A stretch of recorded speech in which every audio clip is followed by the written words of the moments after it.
Every other healthcare experience has you as a parent trained to expect a long appointment.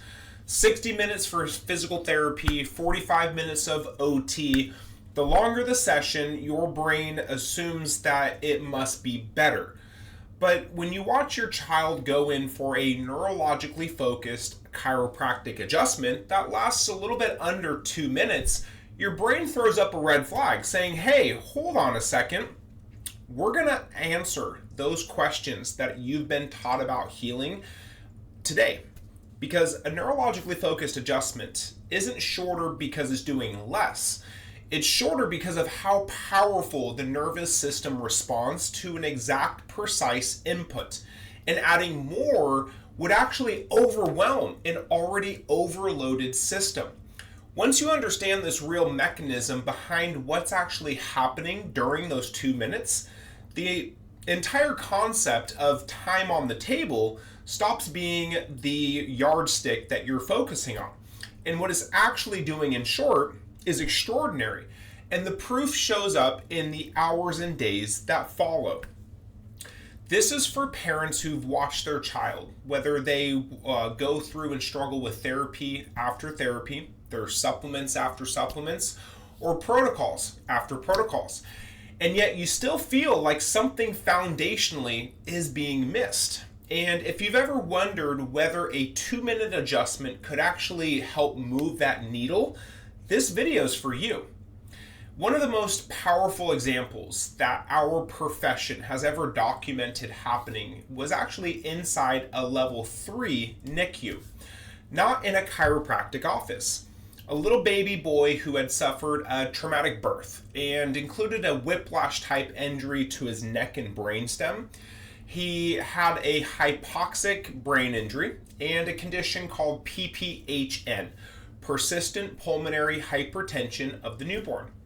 Because he was hooked up to every machine and monitor that you could imagine in the hospital, the neurophysiological impact of the first gentle adjustment was actually visible in real time.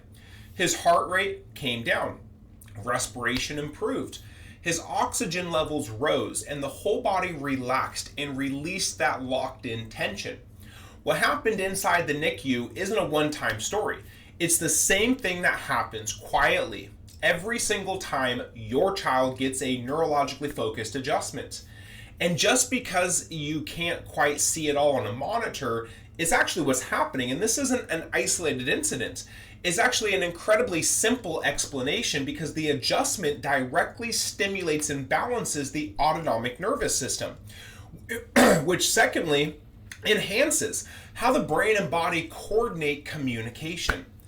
An adjustment isn't what you've been thinking it is because traditionally, chiropractic is viewed as a musculoskeletal analysis or a profession, meaning that chiropractors work with neck and back pain. You show up to the chiropractor, they look at your spine, maybe they take some x-rays, they do an analysis, and pop, pop, crack, crack, and everything feels great. Your back pain went away, headaches subsided.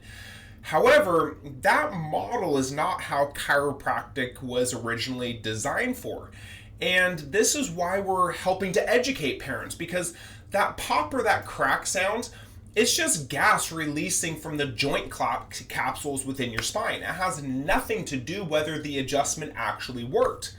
The real action isn't structural at all. It's the precise neurological signal that structure sends to the actual brain. A specific input will activate mechanoreceptors and proprioceptors that are packed into your paraspinal muscles, the muscles that run parallel to your spine, which therefore carry the highest density of muscle spindles anywhere else in the body. That sensory burst races up the spinal cord to the brainstem, the cerebellum, and the prefrontal cortex, giving the brain a clean read on the body's position, its tension, and overall tone. The goal of these adjustments are to correct subluxation, which is a 3-part pattern that includes physical misalignment, joint fixation, and neurological interference between the brain and the body. So for kiddos, the pressure used is comparable to checking the ripeness of an avocado at your grocery store. It's gentle, it's specific, it's safe, and it's appropriate at every stage of life. And of course, yes, we cater to different ages, meaning that the way a newborn that is under 1 month of age gets adjusted is very different than a toddler or a teenager or an adult. It's the amount of force, it's the amount of tension that's relieved from the body, and these are all different for each and every age group. Now, the small input will infect the entire nervous system because the adjustment delivers a very controlled burst of neurosensory information that the brain therefore uses to recalibrate how it processes information from the body. The signal therefore reaches the brainstem, and the region that controls heart rate, the breathing, digestion, arousal, the foundational systems running every single minute of every single day are housed within these areas. The vagus nerve and the parasympathetic system start to engage. It shifts the body out of sympathetic dominance, which is the chronic fight or flight state that most dysregulated children are stuck in. In 2016, a study published in Neuroplasticity showed that the adjustments produce measurable change within the prefrontal cortex. It's the region responsible for executive function, attention, and automatic regulation of other organ systems in the body. This is why one adjustment can affect things that seem very unrelated: sleep, digestion, immunity, and emotional regulation. The nervous system controls all of these basic primitive functions, and that's what we're here to help with. Children may have very different diagnoses for what they're being brought in for, and often they share the same underlying pattern of dysautonomia, and which is why the same foundational care helps so many of them. And that's where chiropractic does not offer adjustments to treat symptoms or to treat conditions, yet we're trying to identify and correct these subluxation patterns.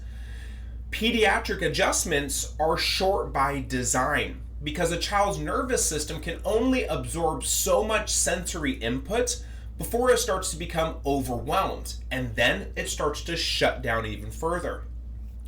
Picture the nervous system like a computer with way too many tabs that are open. When too many programs run at once, everything slows down or eventually starts to crash. A child stuck in sympathetic dominance is already swamped by school, screens, sensory input, food sensitivities. It leaves a very minimal spare processing capacity. Now, adding 30 to 60 minutes of hands-on input wouldn't be more thorough. It would actually trigger the same meltdown response parents see at the dentist office or after a long therapy session where the kid just goes out of it after the treatment's done.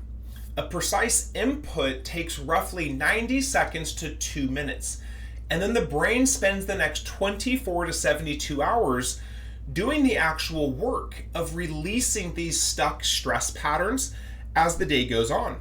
Sometimes the most healing thing we can do is to give the nervous system less process, not more. Now, the frequency beats duration every single time.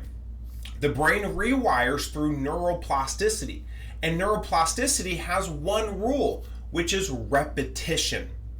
A foundational 2008 paper outlined that repetition, specificity, and intensity drive lasting neural changes, not the duration of a single session. There are 168 hours in a single week. A child receives about 6 minutes of table time across 2 to 3 visits. Most kids are seen to start with 3 times per week, which leaves roughly 167 hours and 54 minutes happening between visits. And these hours can work for your child. It doesn't work against them. Higher frequency keeps the release ahead of the reload from stress.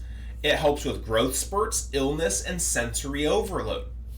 The adjustment is also a catalyst because the brain does the healing in between visits. So this shows that it's not about the amount of time, it's the repetition of this stimulation. Now we quantify these analysis within the nervous system through insight scans. Insight scans measure nervous system function. We have three objective tools: HRV, surface EMG, and thermal scanning.